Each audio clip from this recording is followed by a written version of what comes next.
Boa noite, pessoal.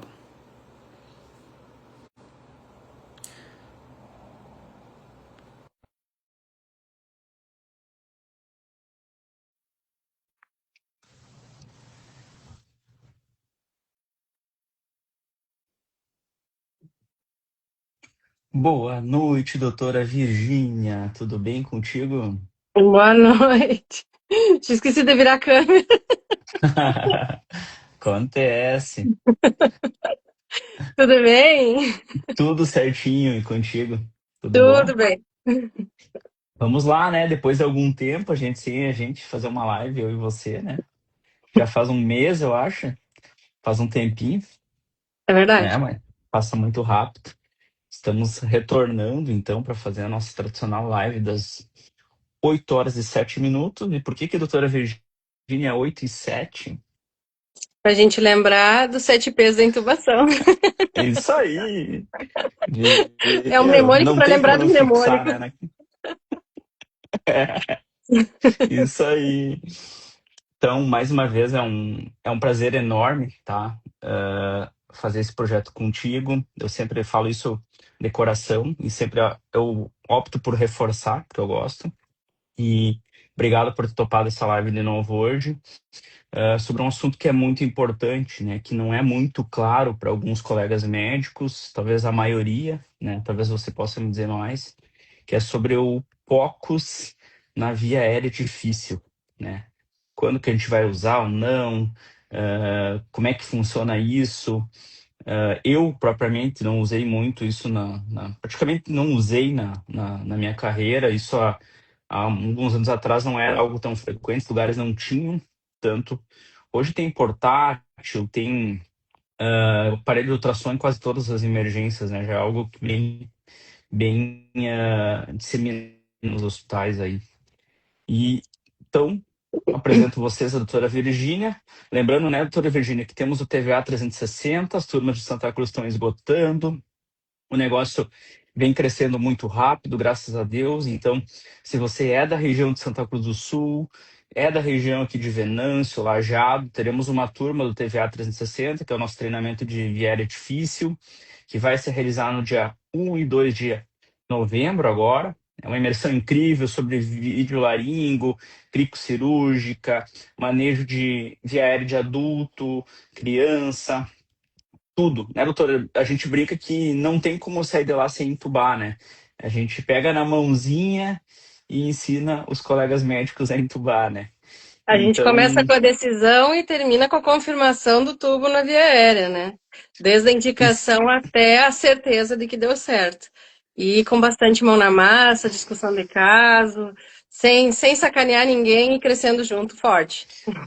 lembrando que sempre no final do treinamento tem uma surpresinha, né? Tem uma simulação muito legal, mas essa simulação só vê quem vai no treinamento, né, doutora? E além de muitos brindes, muitas surpresas, né? A doutora Virgínia e o doutor Rômulo, não é porque ela está aqui, mas muito elogiado na primeira turma, então sabem explicar o básico com muita facilidade e retém muito a atenção dos colegas, tem muita didática, então você que não vai no treinamento está perdendo, né? Então, no futuro, esse treinamento com certeza vai custar mais caro, porque a gente entrega muito mais do que a gente está falando aqui, né, doutora? Então, a gente entrega um negócio sensacional. Então, eu acho que você não decidiu ainda, agora é hora de decidir e fazer, porque muito em breve não vai conseguir. E então, vou deixar tu se apresentar, para te apresentar para o pessoal e para nós falar desse assunto importante. Vamos lá, então. Meu nome é Virgínia, sou médica emergencista, especialista pelo Hospital Universitário de Santa Maria, o FSM. Atuo em emergência já há 6 anos, como especialista 2 já. E, enfim, via aérea tem sido o grande assunto, tanto na minha atuação quanto da própria emergência mesmo, né? A gente entende que não tem como fazer emergência sem entender de via aérea, e isso vale também para quem, mesmo não sendo especialista, topa um plantão, né? Então tem que estar entendendo bem a via aérea, porque cedo ou tarde cai um caso desses na mão da gente. Com certeza. E aí o ultrassom ele pode ser um excelente aliado para nós, né? Para nos ajudar aí nessas situações críticas e de como a gente agir, né? Nessas dificuldades aí diante de uma viéria difícil. E o que podemos falar então, doutora? O que seria o passo inicial, assim, que tu me diria, pô, eu tô plantão e eu preciso manejar lá com o ultrassom point of care, que é o POCUS ali. O que tu me recomenda, assim, num passo inicial? O que eu preciso ter de cuidado lá no plano em relação a isso? Então, o ultrassom, ele a gente custa um pouquinho a entender qual é o papel dele numa situação em que a gente está procurando ver espaços airados, né? Viária superior, viária inferior, considerando que o ultrassom não tem boa propagação no ar, né? Mas aí é que tá. Se a gente se acostuma com o padrão dos ruídos provocados nesse tipo de janelas, eu me acostumo que esse padrão ele é o normal e também me acostumo quando ele tá, consigo perceber quando ele tá anormal. Então, quando a gente vai avaliar uma via aérea, no pré-tubo, no durante-tubo e no pós-tubo, conhecer essas estruturas e entender como a insonação se representa na imagem é bem interessante. E está assumindo cada vez mais um papel, um espaço de preditor, tanto de dificuldade quanto de alternativa. Né? Então, eu faço a insonação e percebo que tem um tumor. Em vez de tentar passar pelo tumor, já percebi eu passei um Doppler, ele é altamente irrigado, vejo que ele tem um volume muito grande, que ele desvia via aérea, né? Então, esse eu já talvez parto direto para uma crico sem agredir o paciente ou sem manter ele em apneia por tempo prolongado. Então, isso muda até o nosso planejamento, nossa avaliação e nosso planejamento. O que poderia se tornar uma via aérea falha, vai ser uma via aérea que a predição de dificuldade vai estar mais assertiva e vai produzir de nós uma decisão direta, mais acertada, né? Então, a gente pode dividir em momentos, assim, no pré-tubo, desde a avaliação, a gente brinca que o ultrassom hoje ele é o novo esteto do médico, né? Naquelas situações em que a gente está avaliando o paciente e fica pensando, queria ver por dentro, né? O paciente relata que tem Uhum. tosse, que tem alguma coisa e a gente fica pensando, mas queria ver por dentro. Aí é ultrassom, né? Tá na mão da gente. Não é todo ambiente que tem uma tomografia, né? Eu tenho vício de ter, por sorte, uma tomografia dentro da minha sala vermelha, mas isso não é em qualquer hospital que tem. É uma situação de exceção. Mas, na maioria dos lugares, a gente pode ter a chance de ter um ultrassom. Ou o colega tem no bolso, ou o serviço tem, ou então eu mesmo tenho o meu, né? E o ultrassom ele vai nos ajudar, assim como o esteto, né? A completar o exame físico. Então, desde o pré-tubo, desde a avaliação e da definição se precisa entubar ou não. O paciente parece que está numa crise asmática. Eu escutei lá, está silente. Vou ver, não tem uma movimentação pleural adequada, não tem. Aí já mudou completamente a minha visão do tentar com drogas ou já entubar direto, né? Provavelmente eu evito uma PCR, por exemplo, numa situação assim. O que viria a ser uma PCR por hipóxia virou um tubo precoce, né? Uhum. E também aquela tranquilidade de saber que acertou na decisão. Então, o posicionamento do paciente também pode ser avaliado quando a gente está se preparando para entubar. A gente pretende alinhar as estruturas para melhor visualização e passagem do tubo. Com o ultrassom também a gente consegue ver se o alinhamento está melhor, né? Um olhar mais experiente consegue ver pregas vocais, né? Então ele ajuda bastante a planejar e ver se está tudo dentro do habitual. Também Eu dá para a tenho uma gente dúvida estimar. para te perguntar se um paciente, ele tem, tô entubando um paciente, ele tem uma estenose de traqueia ou algum desvio atípico, eu consigo prever isso lá na intubação? Com o olhar habituado, que a gente procura a coluna de ar ali, a gente consegue ver, sim, tanto o tamanho, inclusive, da traqueia, para a gente estimar qual seria o tubo adequado, e também a gente pode ter sorte, porque não são todas as janelas visíveis, né? Mas se a gente pegar nesse trajeto, que já não é pouco, a gente pode sim ver algum grau de estenose, de desvio, alguma massa bloqueando. Então, nesse sentido, ajudaria bastante, sim. Eu Né? já vi alguns casos de intubação eletiva, por exemplo, que foi se tentado entubar o paciente pré-cirúrgico, por exemplo, e não conseguiu entubar devido a problemas desse. Então, provavelmente, se eu tivesse feito antes um POCUS, eu teria visto o problema e nem talvez teria exposto o paciente, né, a algum risco de intubação. Seria uma boa prática médica, né? Exato, exato. Se é eletivo, eu posso acabar abortando a intubação e resolvendo de outra forma. Sim. Uhum, Ou até numa extubação também pode ajudar, né? uhum, Ele tem uso, mas é uma ferramenta que a gente tem que conhecer, né? Tem que praticar o POCUS, é como a ausculta. Acho que é uma comparação bem factível, porque quando a gente começa a estudar a ausculta, a gente tem que se acostumar com os ruídos como eles são. Mesma coisa no ultrassom, a gente tem que saber como é que é o normal para conseguir detectar o que é alterado, né? uhum, uhum. Durante a intubação, posso ir progredindo? Tá. Pode progredir, fica à vontade, fica à vontade. Então tá, então a gente falou já aqui numa avaliação, na avaliação, eu acho que eu mencionei muito de leve, assim, mas a gente também vai avaliar campos pulmonares, vai ver se é bilateral a expansão, tudo isso no pré, né? Se eu tenho uma expansão unilateral, se eu não estou com boa movimentação de um dos lados, né, de um hemitórax, eu posso prever que tenha alguma massa, que tenha um TEP maciço, que eu tenha outras situações assim que valem a pena manejar pré ou já preparando para ser imediatamente ao tubo.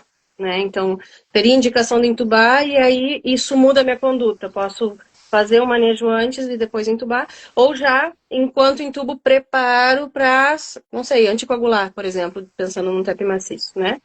Então, Uhum, ele tem esse papel bem importante na avaliação pré. Durante a intubação, a gente pode, e aí precisaria de uma pessoa só enfonando, né? A gente não vai ter quatro mãos nós mesmos, mas quando a gente tem a possibilidade de alguém ensonar por nós, ou quem vai intubar é o outro e a gente tem alguma noção de ultrassom, então a gente pode deixar o probe já sob a via aérea, né? Sem interferir no ato da intubação, porque, né? Com gentileza, não pode apertar nem nada, mas deixando ali, e a gente consegue ver a traqueia. A gente vai ver a cartilagem, vai dar uma brilhada e depois vai fazer uma sombra acústica, tá? Via traqueia, daqui a pouco se forma um duplo sinal, assim. Então a gente vê dois anéis e isso aqui que se formou é o tubo que passou. Está posicionado. É imediato, é instantâneo. Enquanto quem está entubando vê que passou, eu no ultrassom vi que passou, né? Às vezes a uhum, gente, quando está entubando, alguém palpa e diz, senti passar. Isso é bem subjetivo, porque às vezes pode ter sentido uma transmissão dessa vibração, né? Mas no caso do uhum. ultrassom, não, porque a gente está vendo a traqueia e está vendo o tubo entrar. Mais do que isso, o importante é quando a gente vê o sinal da dupla traqueia. Né? O cara tinha uma traqueia só, passei o tubo, agora tem duas traqueias. O que será que aconteceu? Né? Esse tubo foi pro esôfago e agora eu tô vendo a traqueia e também tô vendo outro anel. A traqueia e o tubo. Que tá no Uhum. esôfago, que a gente sem o tubo não vê o esôfago porque ele é uma luz que colaba, né? É uma luz virtual. Então, como é uma víscera que colaba, eu vou ver só a traqueia.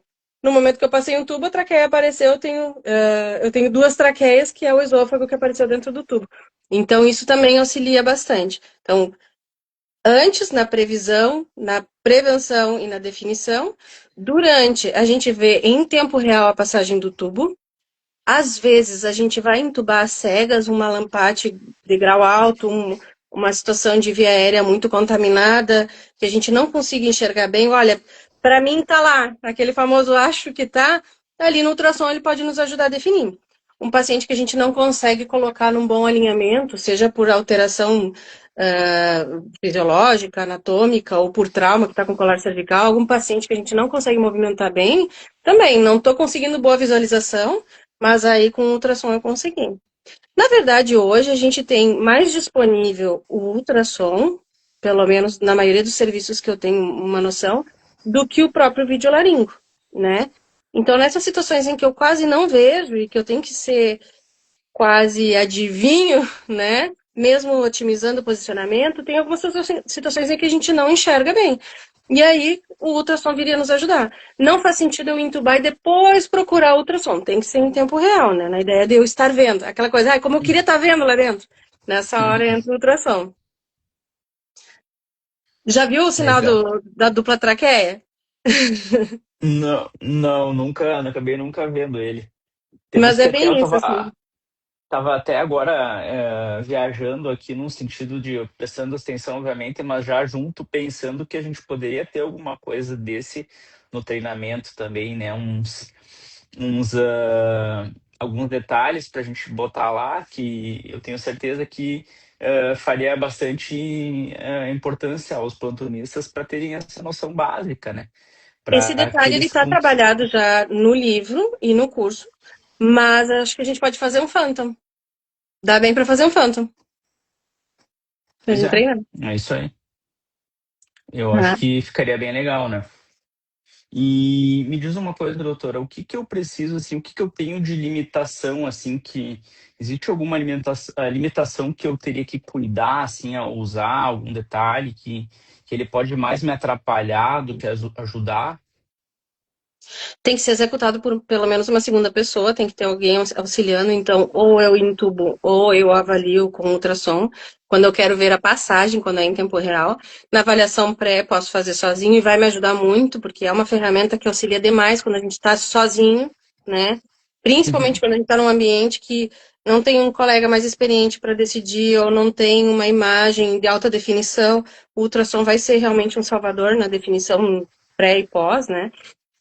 uhum. Mas aí esses cuidados, se tiver auxiliando alguém, enquanto a pessoa está entubando, a gente não apertar, não comprimir, não desviar a traqueia, porque a traqueia é móvel, né? No momento que eu coloco o probe, eu posso acabar desviando a traqueia, atrapalhando ou tirando do campo de visão as pregas vocais. Também se tiver algum sítio de infecção, alguma porta, né, tiver algum ferimento, a manipulação ali com gel e, né, posso acabar trazendo alguma bactéria da pele para dentro da ferida, sempre importante a gente considerar se tem lesão cutânea. E além disso, praticamente nada, porque o ultrassom ele é bastante inócuo, né? Uhum. E não demora ou não atrasa o processo. A gente tendo bom senso durante a manipulação é suficiente. E como a maioria dos plantões de interior, assim, hospitalzinhos menores, é um médico só de plantão, tu acha que teria como um jeito de tentar dar uma improvisada ali, talvez se possível, se der tempo, né? Ao teu ver, teria algum ajuste para a gente conseguir fazer para que pudesse ser usado pelos colegas? Durante a intubação, É, durante, ou talvez se der um tempinho, pô, tem um tempinho aqui rapidinho, talvez eu possa examinar previamente, alguns segundos ou minutos, ou tu acha que o ideal mesmo é ter os dois plantonistas para que consiga ter uma avaliação? O ideal, obviamente, vai ser ter os dois, mas não é uma realidade de muitos locais. Tu não. acha que daria para adaptar isso? De alguma forma, sim. Eu vou precisar das duas mãos para intubar, então no ato da intubação eu não vou conseguir. Mas eu avaliei meu paciente com ultrassom, deixei ele ligado e deixei o probe aqui, né? O Uhum, paciente está sedado, deixei o probe aqui, e intubo e já pego o probe. Posso fazer isso? uhum, Seria uma uhum. adaptação possível, né? No que eu intubei, tirei o laringo, aqui já pego o probe e já faço a imagem. Não levou Penso 2 segundos. penso até talvez uma ajudinha de alguém da equipe lá, tem às vezes tem alguém da Sim, equipe que tá ali meio que podendo alcançar, ajudou, né? sim, ó. Seria uma opção, né? Aqui, quando eu te avisar, deixa aqui, né? E segura para mim bem de leve aqui, ó. Essa imagem que a gente precisa. Isso realmente é bem simples de se ensinar imediato, né? Só segura para mim aqui, é isso aí, tá? Ou até a gente pode fazer uma marquinha, caneta, ó, é aqui que eu quero que tu coloque o probe. Já fiz a imagem, faz uma marquinha. É bastante instantâneo. Aí vai da criatividade da gente de se adaptar, né? Mas sim, Uhum.